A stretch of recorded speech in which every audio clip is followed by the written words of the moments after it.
Okay, so let me continue with the topic of the previous lecture, which is asset pricing. And we said the tricky thing with asset pricing is that the payoff of having an asset comes in the future. And that implies at least two things. The first one is that we need to have a method to value returns in the future as of today. Okay, so what is it equivalent to? After all, if you want to buy a financial asset, you need to pay for it today with dollars of today, and you are expected to receive some payoff in the future. You need to be able to compare these two things. And the second is that it's related, is that because this payoff is in the future, you need to have expectations about it. Okay, so those are the two concepts we play with. And there's a third related concept, which is because it comes in the future, many things can happen in between, and so there's also a concept of risk.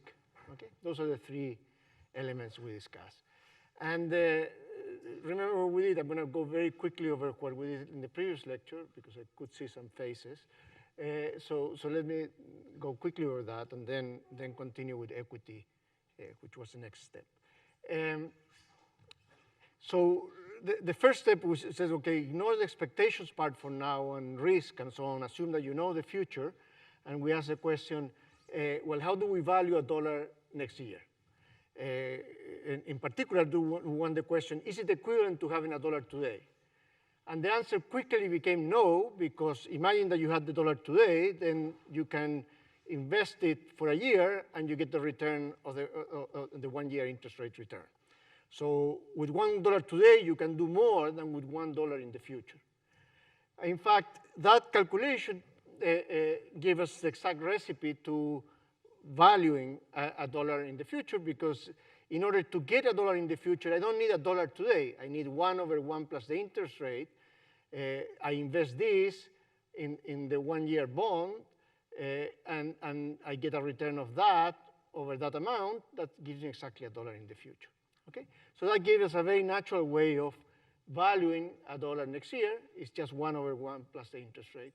And by the same logic, if I have a dollar today and I want to invest it for 2 years, well, I'm going to earn that interest rate for the first year, and then I'm going to earn that interest rate on the full product, not on the original dollar, on the 1 plus IT dollars. I'm going to earn 1 plus IT plus 1. And so I can generate sort of a lot of, if the interest rate is 10% on average, a dollar today generates $1.21 2 years from now. So that tells you, by the same logic, that 1 over $1.21 today is equivalent to $1 in the future. Okay?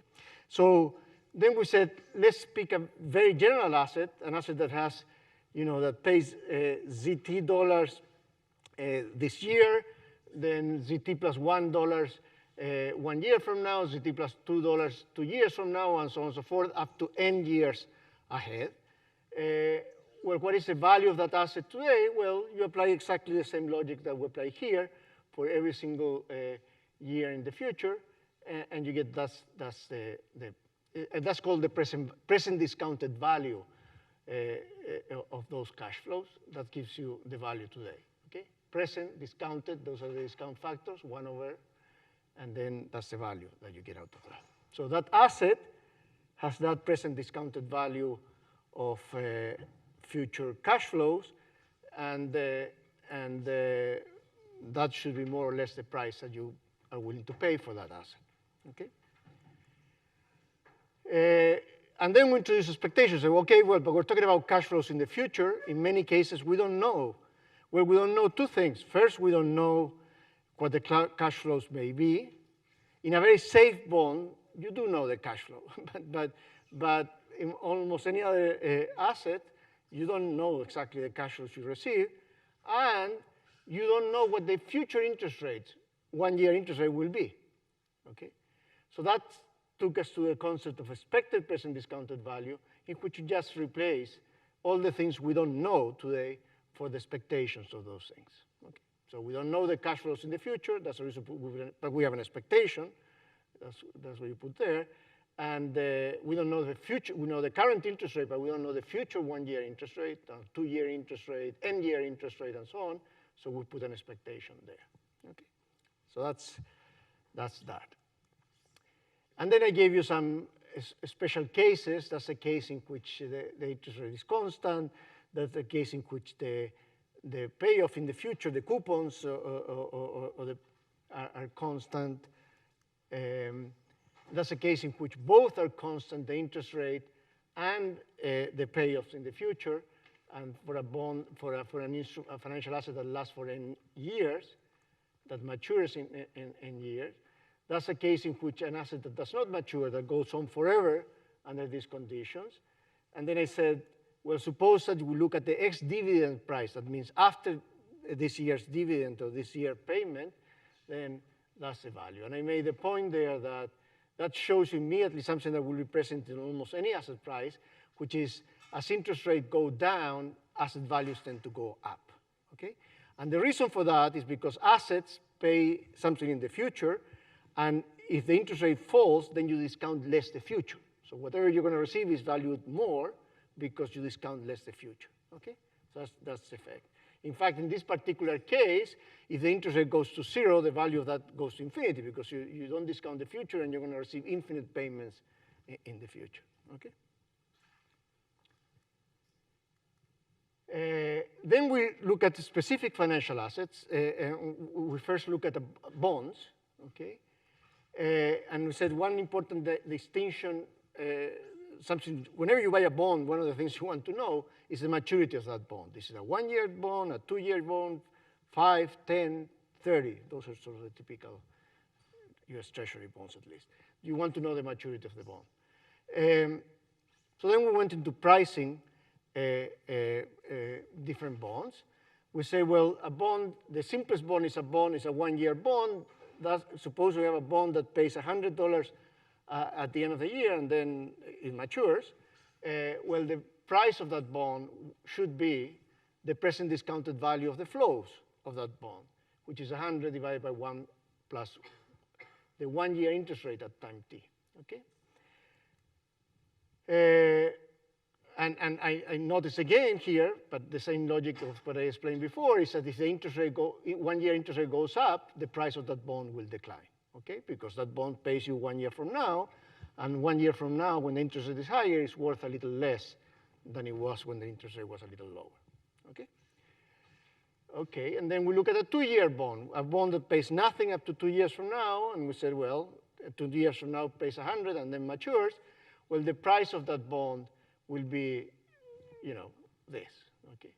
And notice that in this case, the price of a 2-year bond at time t goes down if either of the 1-year rates goes up, okay? It can be this year's 1-year rate, or maybe the expectation that the 1-year rate next year will go up, okay? Good. Then I introduce an important concept, which is this concept of arbitrage pricing, okay? Which is two instruments should give you sort of the same interest rate. We're leaving risk considerations aside. It should give you the same return when you compare them over the same maturity, okay?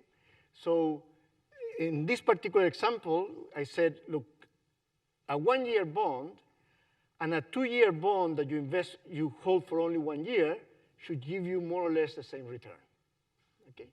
So that means that this is the return you get from $1 invested in a 1-year bond, okay? Should be equal to the return you get by investing in a 2-year bond and selling that bond after 1 year. And that's the expression we had here, okay?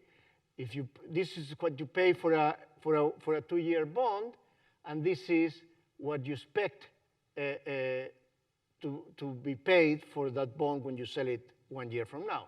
Notice that 1 year from now, the 2-year bond will be a 1-year bond, because 1 year will have expired, and at that point it will be a 1-year bond. That's the reason we have a subscript P1T here. So that means that we can solve from here that P2T is simply that, but there's an expression like the one we had for the 1-year bond at time t. There is 1 for t plus 1. We put expectations because we don't know the actual interest rate in the future. And then I stuck this into there, and we got exactly the same price that we got with the net present, expected present discounted value approach, okay? And so this asset pricing, this arbitrage way of pricing things is an incredibly powerful tool that is used very extensively in finance. These are simple calculations, but when assets gets to be tricky, much more complicated, this is very useful. Then we talk about bond yields. And bond yields are defined as the constant interest rate that is consistent with the current price of that particular bond, okay? So in the case of the 2-year bond, we call the 2-year rate that interest rate that is constant over the 2 periods. That's, okay? That's the reason I square it. It's not I1t times 1 I1t plus 1. I square it. It's not constant over time. The 2-year interest rate may be moving a lot. I mean, the Fed just hiked by 25 basis points. I'm sure all rates are moving at this moment. So the rates can be moving at all points in time. But what we define as the yield is at one point in time, you tell me the price of the bond, you tell me the payoff of the bond, then what is the constant interest rate that makes this price, this expression equal to the actual price. That's the way we define the 2-year rate. That's the 2-year rate. And if you have a bond that pays 100 n years from now, then there would be a constant interest rate, IN, no, that gives you 100 divided by 1 plus INT to the n power. That will give you, and when you set that equal to the price, the actual price of the bond, the one you get out of expected present discounted value or out of arbitrage, then you have found the yield, or the yield to maturity. You know, we know what we already got the price from the previous slide. We know that the price of this bond is going to be 100, that's a 2-year bond, divided by this product of 1 plus interest rate, 1-year interest rate. So this has to be equal to that. That's the way actually you calculate the 2-year yield. And numerators are the same. That means the denominators have to be the same. And this implies approximately that the 2-year rate is a sort of average of the expected 1-year rates, okay? So in this case, the 2-year rate is a sort of average of the 1-year rate. That means that when you expect the interest rate to be, the 1-year rate to be rising over time, then the 2-year rate will be above the 1-year rate today. That's when the curve is, we say the yield curve is steep. Remember I showed you some,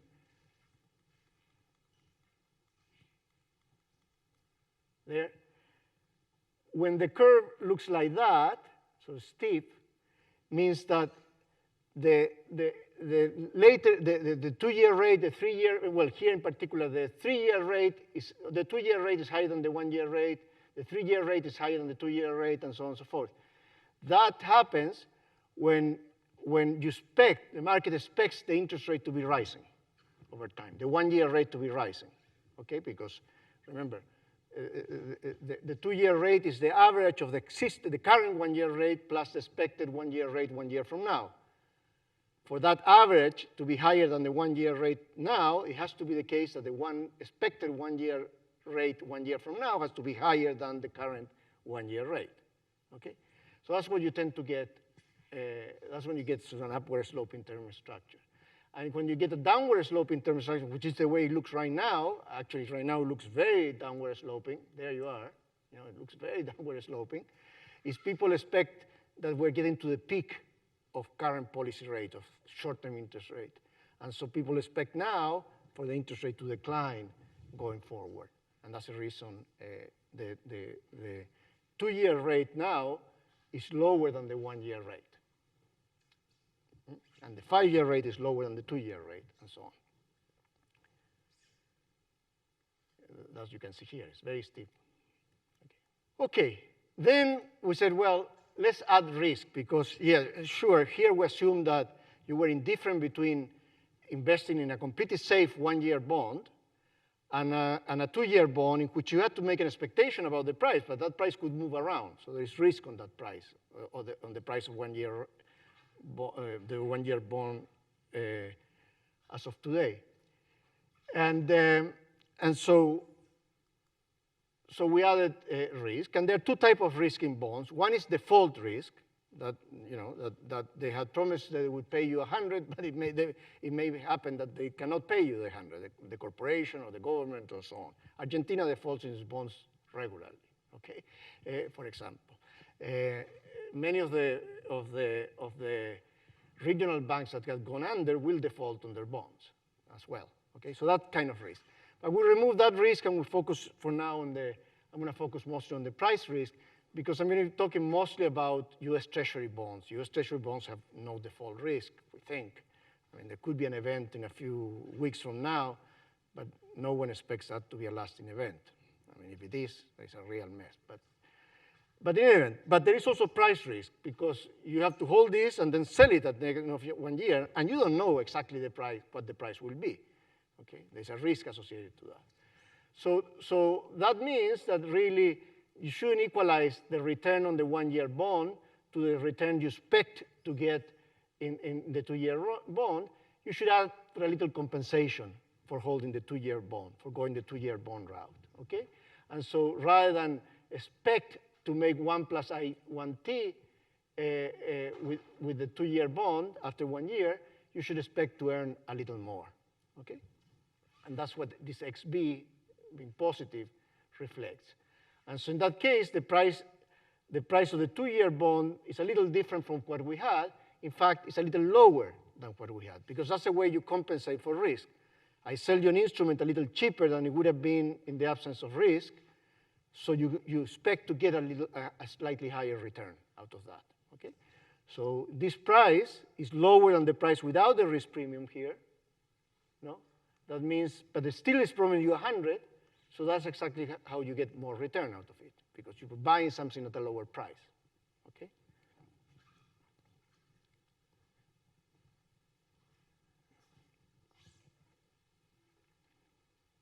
So I can do the same logic now and see what the 2-year rate is, but now that I have this, take into account this risk, and you have that the 2-year rate now is the average not only of the expected 1-year rate, but also includes a risk premium, okay? And that tends to be the case, that the further out in the curve you are, the larger is that risk premium. It's called term premium, because term is the same as maturity, okay?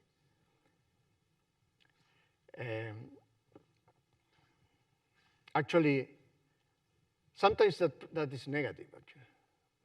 And recently, up to very recently, now it's positive, but until very recently, that XB was negative. And the reason for that, you don't need to understand that now, is because long-term bonds were great hedges, meaning if there is for any major event, for a financial crisis or something like that, because in a financial crisis or a major disaster, interest rates tend to fall. And when interest rates fall, the price of bonds go up, okay? And so that was a good hedge. If you wanted to protect your portfolio of equities and so on against a major catastrophic major event, like a financial crisis or a war or something like that, it was not a bad idea to have some long-term US Treasury bonds in your portfolio, because they would tend to go up precisely when everything else was going to be losing money, okay? And so that reason tend to be negative. Now, that's not the case, because now one of the biggest risks is inflation. And so if there is an inflationary spike, then interest rate will go down, up, not down. And that means that the price of bonds will decline. So they will decline at the wrong time, okay? So the price of bonds, of long-term bonds now, will tend to decline when everything else is also plummeting. I mean, if we get an inflation surprise that inflation is a lot higher than people expected, asset prices are going to decline, all of them, including long-term bonds. And that's the reason now this XB is positive. Okay, so I think that's where we were at in the previous lecture. Any questions about that? Then next step is to talk about equity. No? Yeah. Why don't we add the risk component to the interest rate 1 year from now? Well, because next year, that one, for this particular bond, that bond will have no risk because it will be 1 year to go, and at the end of that year, you're going to get the 100. So there's no risk that 100. If it was a 3-year bond, then you would have, in 2 of those, you would have risk premium. But you wouldn't have it in the last one because in the last one, you don't have you're going to receive the 100. If the bond could default, so because I'm only looking at price risk in the bond. If the bond could default, then I would add an extra term there because it's default risk. But here I'm just looking at price risk, and I'm assuming the unit of time is 1 year. So just 1 year before it expires, there's no more risk because there's no price in between, and you're going to receive 100 at the end of a year. In reality, time is continuous. So every second there is a little bit of a risk, so you have a little bit of that risk all the time, except for the last second. I'm looking at a simple example where things happen every 1 year only. In the book, I think they mess up, actually. They put the risk premium in the wrong place, but there was another question. No? Okay. So let's look at the stock prices now. So stock prices have 2 key differences with respect to, well, several different, but 2 that I want to highlight. The first is that they don't pay coupons, fixed amount. They don't promise you to pay, $100 2 years from now, or anything like that. They pay dividends, okay? They tell you we have a policy of paying dividends, and even different companies differentiate themselves by how much they promise to give you on average in dividends. But it's a promise that if everything goes as planned, they'll pay you those dividends. It's not a commitment to pay you a dividend. It's very different from a bond. A bond says, I'll pay you a coupon of this amount every 6 months. And if you don't pay that coupon, that's a default. There's nothing like that in equity. Equity, you buy shares of Apple, and you sort of look at the history of dividend, what the CEO told you the last time, in the last release, and you think, okay, these are more or less going to be my dividends, but there's no commitment. They will always tell you what's their plan, but it's a plan. It's not a commitment. So that's the first thing. It doesn't have fixed coupons or anything like that. There's no commitment. And in that sense, there's no sense of default, because there was no commitment, so there's no default. If a company has to cut dividends to 0, that's not a default. Conditions change. That's it. There was no commitment to that. The second feature is that they don't have a fixed terminal date. 99.9999999% of the bonds do have a terminal date. They have a maturity. I mean, there's a few exceptions, which are called perpetuities, that I think the US has none, for example. But most bonds have a maturity, okay? Equity doesn't come that way. Nobody tells you buy a share of Apple. You don't buy shares of Apple that will be retired 30 years from now, okay? They will be there as long as Apple exists, okay? Now, of course, if you had shares of First Republic Bank, you have nothing now, because of that. But that was not the original plan. If First Republic Bank had been more successful, you would have the shares would have survived for a very long period of time, okay? So there's no sense of maturity. In principle, equity can last forever.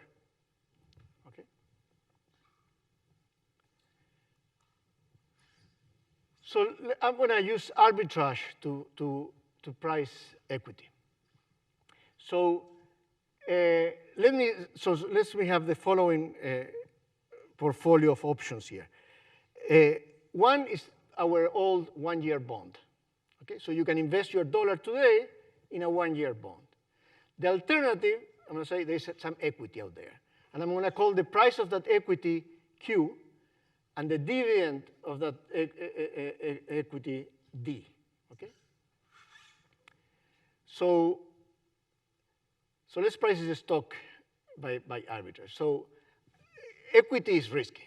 I mean, that is much riskier than bonds. unless you are into Argentinian bonds or things like that. But I mean, it's much riskier than bonds. So there's always a risk premium, and actually that in itself is a trade. You trade the risk premium of equity market. So I'm going to put an XS here. So what do you expect to get from holding? Remember, arbitrage means the same holding period. So I'm going to compare investing in a 1-year safe bond versus buying equity today, buying a stock, holding it for a year, and then selling it there. Okay? Because that's the same. I cannot do arbitrage comparing different holding periods. That's a 1-year holding period. So I'm saying this is what I'm going to get from the bond. I'm going to require some risk compensation for that because equity is risky. So I'm going to want that. And this is what I'm going to get. That's my return on equity. This is what I'm going to pay today for the stock, say for a share of Apple. I'm going to get this. This is the dividend I expect to get at the end of the year. And then this is the price at which I expect to sell that share 1 year from now. Okay? So that's the return I'm expecting to get from holding the share of Apple for 1 period. Okay? And that's what I need to compare with holding for 1 year, 1-year bond, but I want also to be compensated for risk. Okay? Good. Is this clear? Okay. Good. I don't know whether silence means yes or no, but this is, we did something like this with the 2-year bond, except that we didn't have a dividend there, because there was no coupon at day 1. We only had a final payment of 100.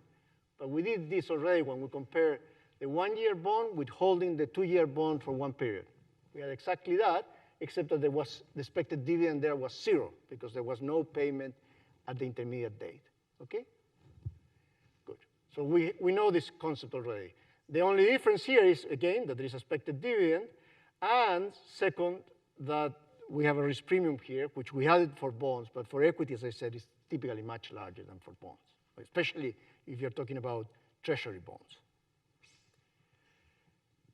So I'm going to reorganize this to solve out for the price, this QT here. That's what I want to figure out. What is the price of the share of Apple?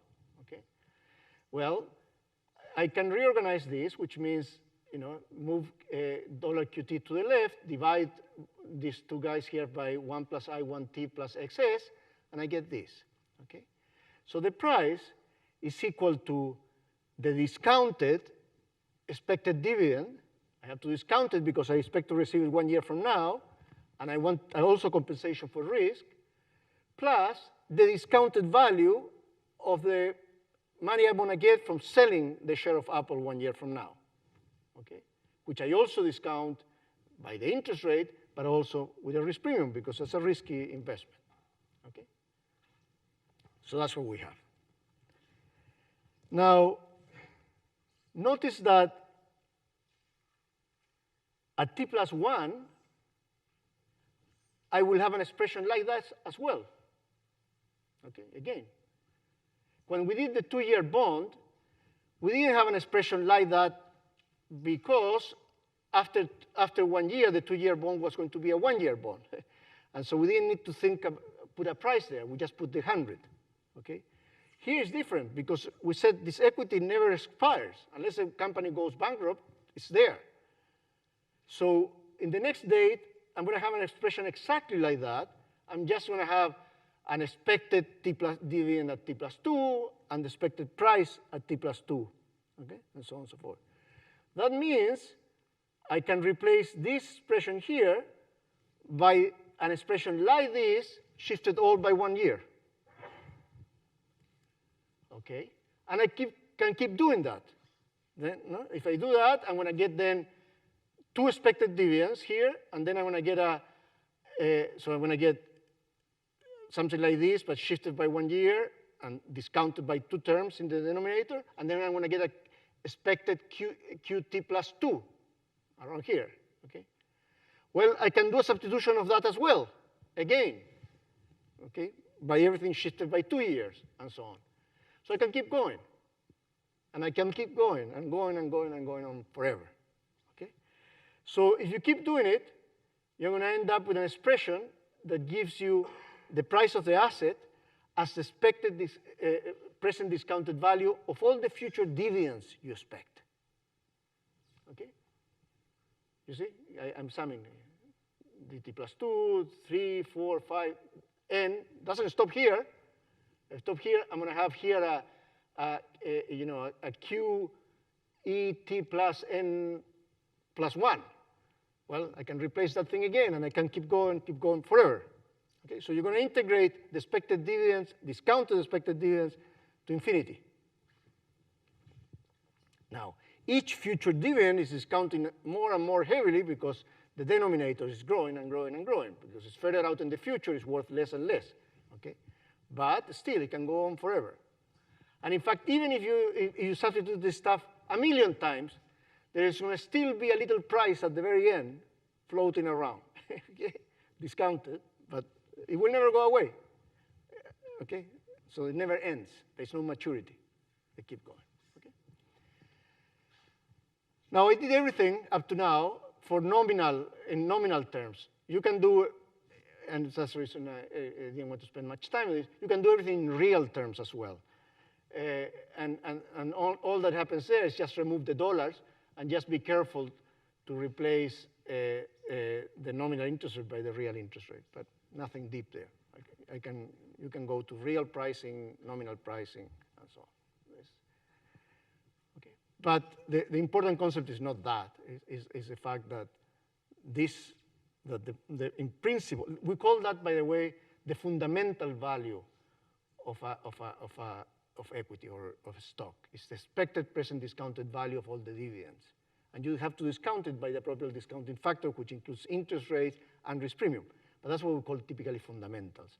And we differentiate that from what we call sometimes, I'm going to show you an example later on, bubbles, when the price seems to exceed any reasonable sense of fundamentals. Okay?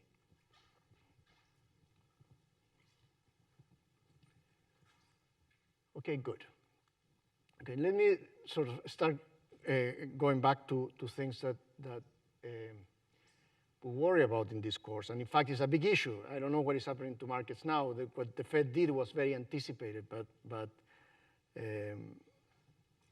markets often find a way to react to things, even if things were anticipated. But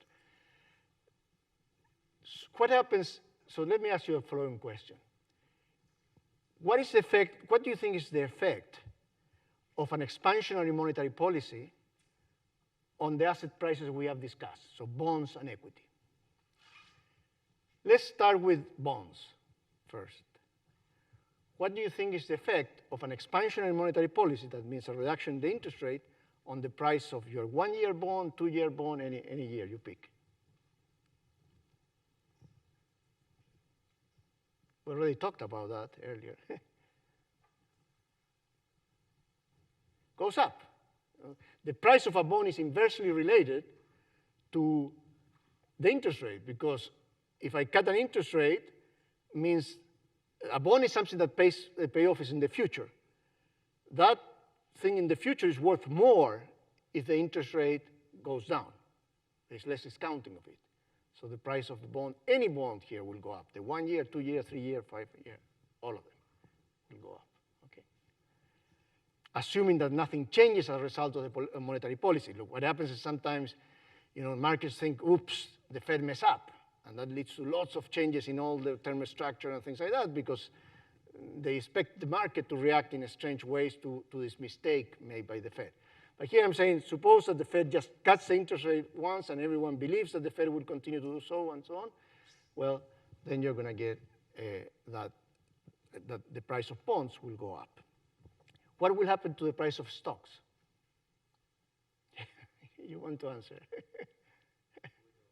Up. But it's important to see that it will go up probably for 2 reasons. The first one is that it's also the case that a lot of the price of an equity, actually even more so than a bond, has to do with expected payoffs in the future.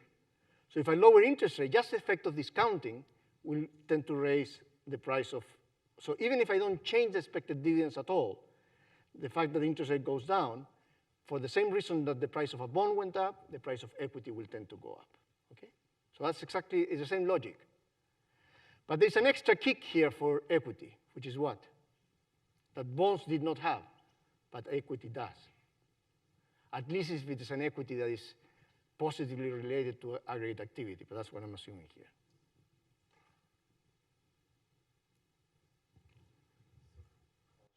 Buying bonds, pay a fixed amount before stocks, and you can't guarantee that it pays you the same dividend. Well, yeah, that's the logic. No? Here, the expansionary monetary policy is cutting interest rate, but as a result of that, output is going up. When output is going up, sales will go up, revenues will go up, dividends will probably go up as well. So monetary policy can have very large effect. I mean, people in financial markets are looking at the Fed all the time, because it can have a big impact on the price of those assets. And on equity in particular can be very strong. And in fact, that's one of the ways monetary policy works. You know, when the Fed cuts interest rates, it inflates the value of asset prices. And that creates more wealth, people feel richer, consume more, blah, blah, blah. Firms feel also richer, they invest more, and so on. That's deliberate in a sense, okay? That's one of the main mechanisms through which monetary policy affects aggregate demand. It just creates wealth. And when there's too much demand, too much aggregate demand, like is going on now, that's the reason we have inflation and so on. You know, in 2022, the Fed went out and deliberately destroyed wealth, because that's what it needed to do. Raise interest rate a lot, the price of equity came down, even houses began to wobble, okay? The price of treasury bonds sort of collapsed, and so on and so forth, okay? Good. Another experiment that we did sort of early on, lecture 3, 4, around there, is what do you think happens when there's an increase in consumer spending? So suppose that now, remember we had a C0 floating around, an autonomous consumption component, and so suppose that that goes up. What do you think happens to asset prices? And this is a big issue these days, actually. That depends on how the Federal Reserve reacts to it by raising or lowering interest rates. Exactly. That's right. That's very good. It depends a lot. I mean, when financial markets receive news, every day there are releases of news of all sorts of things, okay? And in financial markets, people always think, okay, this is the news. The obvious thing for this is, you know, good news, because this will tend to increase output. Output will increase dividend. That's a good thing for stocks. But the immediate reaction is, whoa, but what will the Fed do about this? Does the Fed like that we have more aggregate demand or not? Okay? And so that's key here. And so suppose that in this case, the Fed did not like, the Fed, like today, the Fed doesn't want more aggregate demand today. There's no central bank around the world, maybe in China, but there's no other central bank around the world that wants more aggregate demand, okay? So if the release is consumer are very bullish now, that's not good news.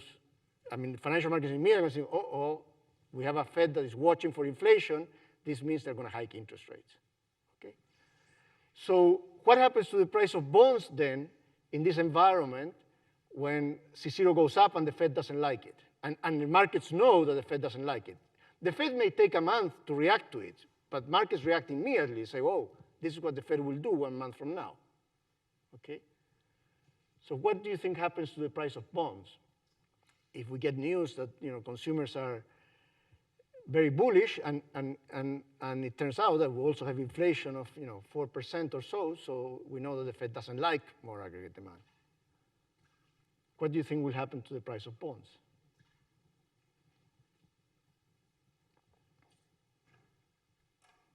Well, again, the news happened, say, a week ago, and the Fed moves 1 week later. So markets are going to anticipate that in this case, the Fed will hike interest rates. if the markets anticipate that the Fed will hike interest rate will go up immediately. Not the rate that the Fed controls, but the 1-year rate, the 2-year rate, the 3-month rate, all those rates are going to go up immediately as a result of that. Okay? And that, we know, reduces the price of bonds. Bonds and interest rates are, the price of a bond and the interest rates are inversely related. So the anticipation that the Fed will hike rates will lead to higher interest rates at all horizons, and that will reduce the price of bonds. Okay? So this thing that, and for equity, well, look what happened for equity here. Well, for equity, you say, okay, well, I get the same discounting effect of the bond, which is bad news, goes down.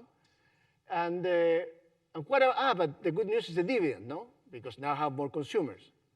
Well, that depends on how much the Fed dislikes this stuff, because if the Fed does this, that means it fully offsets the effect on aggregate demand. Remember? Increasing zero shift the IS to the right, that would have increased output to here. The Fed doesn't want more output, so we will hike interest rate up to the point in which output doesn't go up. That means dividends are not going to go up either. So we get just a negative effect of the discounting, and we don't get the benefit of the extra activity that would have come from having consumers that are more optimistic and so on. Okay? So this has happened a lot over the last few months. This is an environment people call, it's an environment where good news is bad news. Okay? Good news about aggregate demand, consumers are happy, blah, blah, blah, is bad news. Or labor markets are very tight, wages are going up. All things that sound wonderful in other environments are terrible news for the financial markets, okay? For most, I mean, there's difference in different sectors and so on, but for the aggregate, for the average, it's bad news. So this is an environment where good news is bad news. Good news about aggregate demand, you have to be specific about what. Good news about aggregate demand is bad news for asset markets. It's not always like that. If you're in a recession, the Fed doesn't want to fight that. It wants to have more aggregate demand. So if you get good news about aggregate demand, that's very good news for asset prices, because the Fed will not offset that, and you get the positive effect of extra dividends and things of that kind. Okay? So, okay. Another component that moves asset prices a lot, so monetary policy moves asset prices a lot, okay? But monetary policy doesn't happen in some separate, isolated space. It reacts to news about the economy, about consumers, about firms, about regional banks, all sort of things, okay? Another big driver of asset prices is this guy here, of equity in particular, is this risk premium, okay? So that risk premium can move a lot, and it's an important driver of asset prices. This index, it's called VIX. VIX is, I'm not going to explain what it is, but people call it, so you get the picture, an index of fear in the equity market. It's done, well, I'm not going to tell you what it is. It's based on option prices and so on. So this is, you know, when people realize that COVID was coming, and so what you see is that this thing exploded up, big risk off. That's a massive spike in the little excess. Well, not surprisingly, look what happened to equity. You know, collapsed by 35% or so. Part of that was expected dividends, blah, blah, blah, but a lot of it was the risk off. And it's called risk off when markets are very fearful. They don't want to take risk off, okay? The recovery actually also had a lot to do with the recovery on the risk environment. People sort of got used to the thing. But that recovery also was a result of very aggressive monetary policy. The Fed tried to offset this by cutting interest rates very aggressively, and that also gave a boost to asset prices. In fact, they did so much that we ended up with lots of overvaluation in asset prices, and then that's the reason when they hiked rates, so we had a big decline in asset prices as a result. Okay. What is this? Look, this is, you know, over the weekend, we talked about this in the previous lecture. Essentially, the First Republic Bank went under, JP Morgan absorbed it. So people thought that, and Monday was good because people thought that this mini crisis was over.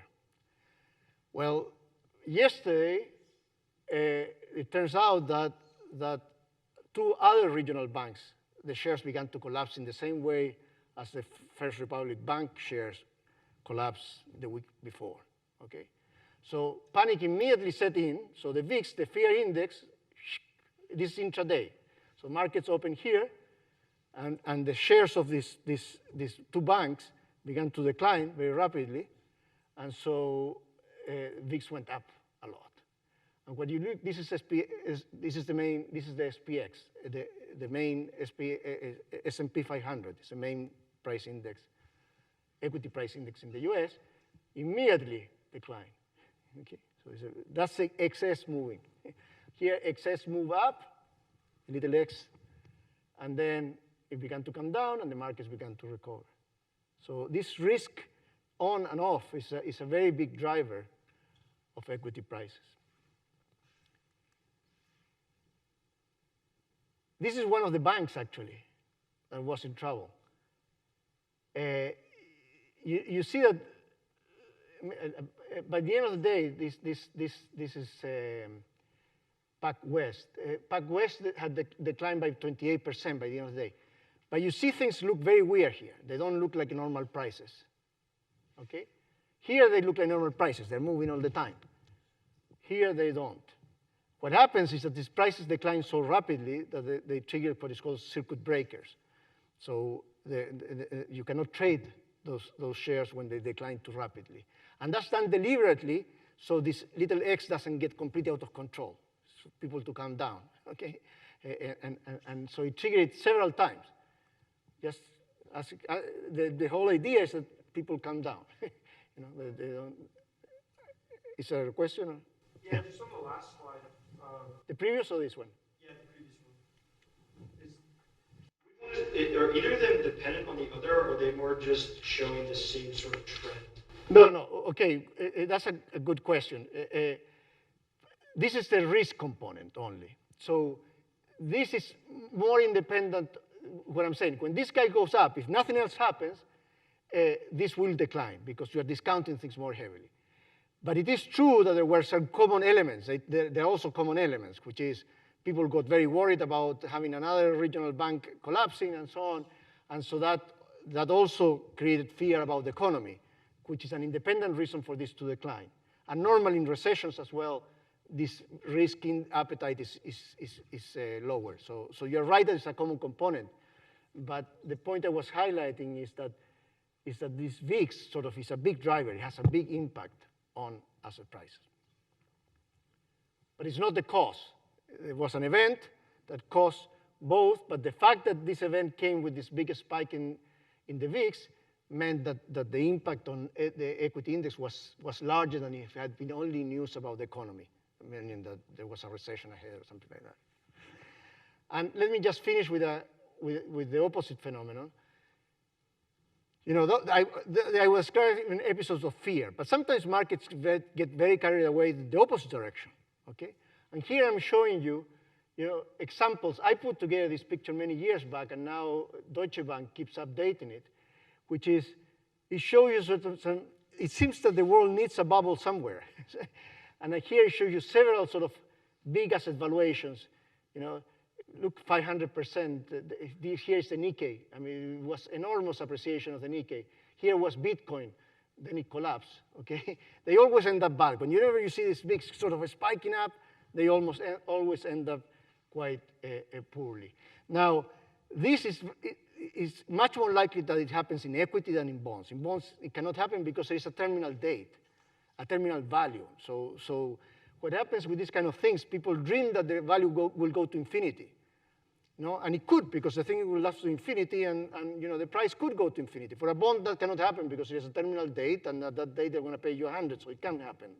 But for equity, people's imagination can run very wild. In fact, there is a famous bubble, the South Sea Bubble. It's a company in the UK. It's famous for many reasons, but one of them is that Isaac Newton got involved in this one. And he got carried away. He made a profit. He sold the shares at 7,000. He profited 3,500 pounds, which must have been an enormous amount of money at the time. Prices kept going up, couldn't resist, went back in, ended up losing 20,000 pounds, which must have been a lot of money. So he famously said, I can calculate the motions of the heavenly bodies, but not the madness of people. This is all about expectations. Okay? Let me stop here.